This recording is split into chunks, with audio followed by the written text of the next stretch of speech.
हमार माननीय मुख्यमंत्री जी के ड्रीम प्रोजेक्ट है जे माननीय मुख्यमंत्री जी हमरा मिथिला के लेल एते बड़का उपहार देला बच्चा सबके स्टूडेंट सबके लेल, तो ओ देखा नहीं आबे छै ओतऽ हमरा देला, लेकिन हुनकर सरकारी तंत्र सब जे छै से एतऽ अगर किछ मिलल छै, अगर ओहि के विरुद्ध हम एकटा बच्चा के आवाज बनलिए तो फिर हम आखिर गलत की केलिए। हम तो माननीय मुख्यमंत्री जी के ड्रीम प्रोजेक्ट के हम आगा बढ़ावा चाहे छियै, सपना साकार हुनकर देखा चाहे छियै जे एतऽ के बच्चा ओ प्रशिक्षण लैत और डिग्री हासिल करैत और हमर माननीय मुख्यमंत्री जी के नाम रोशन। जय मिथिला, हम सरोजा और अपने लोकन देख रहल छी मिथिला तक न्यूज।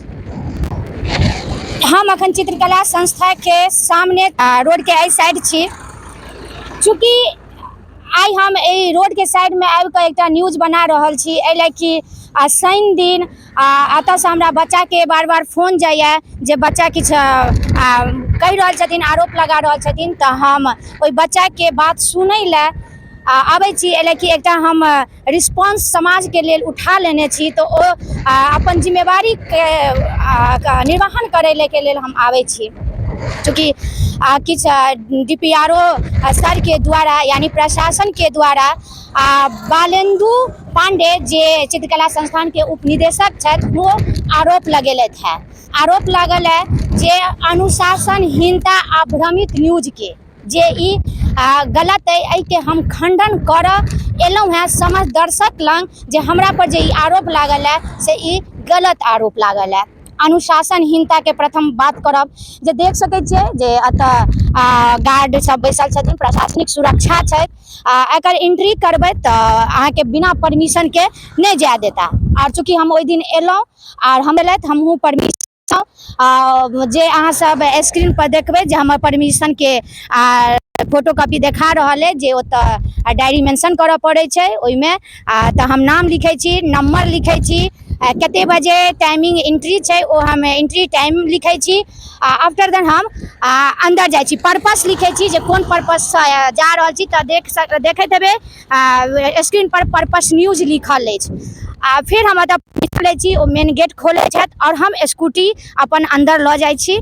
फिर अंदर के जे प्रक्रिया होइ छै ऑफिशियली जाइ छी तऽ उपनिदेशक बालेंदु सर नहीं रहै छथि उपस्थित, तऽ ओतऽ एकटा टीचर मैडम छथि, हुनका हम कहै छियनि तऽ ओ फोन पर बात करैत हमरा इग्नोर करैत ओ आगाँ बढ़ि जाइ छथि। हुनका हम कहलियनि जे मैडम से किछु कंप्लेन एलै तऽ की कंप्लेन छै, केना की कॉलेज के रूल रेगुलेशन छै, बच्चा सब आरोप लगा रहल है। ओ हमर बात अनसुना कऽ कऽ ओ बात करितो किनको साथ मगन भऽ कऽ चलि जाइ छथि। हम बच्चा सबके आरोप जे लागल जे कहलथि ओ हम सुनलहुँ, सुनला के बाद हम फिर ऑफिस गेलहुँ तऽ मैडम के कहलियनि जे अहाँ हमर बात नहीं सुनलहुँ, हम लेलहुँ हैं, आब बाँटि के देथिन, ई बच्चा सही बाजि रहल छथिन या गलत बाजि रहल छथिन तऽ ऑफिशियली पक्ष के देथिन। तऽ मैडम कहै छथि जे हम सब नहीं देब, हमरे उपनिदेशक बालेंदु सर के नंबर दिअ, चूँकि कहै छथि जे बालेंदु सर देता, हमरे बालेंदु सर के नंबर दिअ।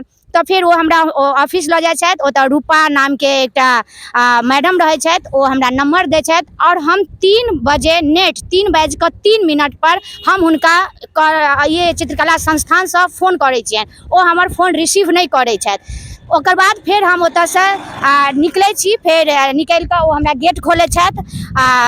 एग्जिट टाइम 3:05 रहैया जे हम एग्जिट टाइम ओकर हम निकलि कऽ जाइ छी। ओकर बाद रवि दिन लगभग 9-10 के बीच में ओ चैनल पर खबर लागैया जे विद्यार्थी सब बार बार कहै छै जे मैडम कखन हमर सबके आवाज के अहाँ सपोर्ट करब, मदद करब, तो ओ बच्चा के आवाज के हम लगबै छी। लगेला के बाद फिर 1:21 या 29 किछु मिनट रहैया, जाहि पर हम फिर बालेंदु सर के मैसेज करे छियनि जे सर अहाँ से मिला के ये provide the time my self Mithila तक न्यूज।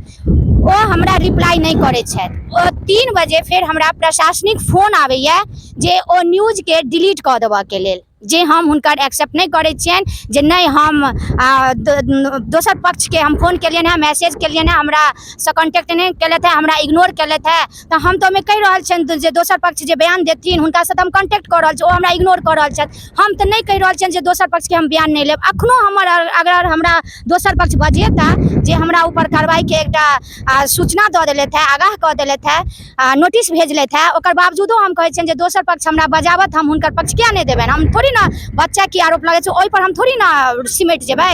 दोसर ऑफिशियली की छै ओहो पक्ष हमरा देबऽ के, लेकिन ओ नहीं दै छथि। सोचऽ वाला बात है जे 3 बजे प्रशासनिक हमरा फोन आबैया, कहल जाइया जे न्यूज के डिलीट करल है। हम न्यूज नहीं डिलीट करे छी। तकर बाद हमरा प्रशासन द्वारा प्रेस विज्ञप्ति अबैया, नोटिस कार्रवाई के अबैया और वो पूरा तमाम मीडिया पर चलैया।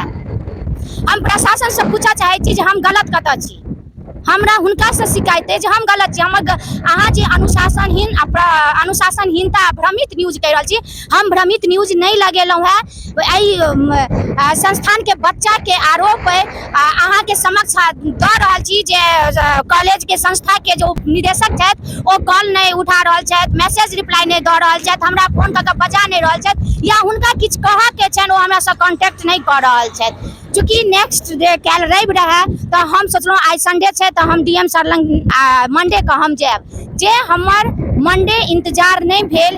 आखिर कोन बात छै जे एते क्विकली एक्शन लेल गेलै, आखिर किया नहीं? हम अनुशासनहीनता छी, हम पूरे डिसिप्लिन में न्यूज बनेलहुँ है, फिर हमरा पर अनुशासनहीनता के टैग किया लागल है, चलेलहुँ है, फिर हमरा भ्रमित न्यूज किया लग रहा था। हम प्रशासन से पूछा चाहे छी और समस्त दर्शक के हम अनुशासनहीनता और भ्रमित न्यूज के खंडन केलहुँ है।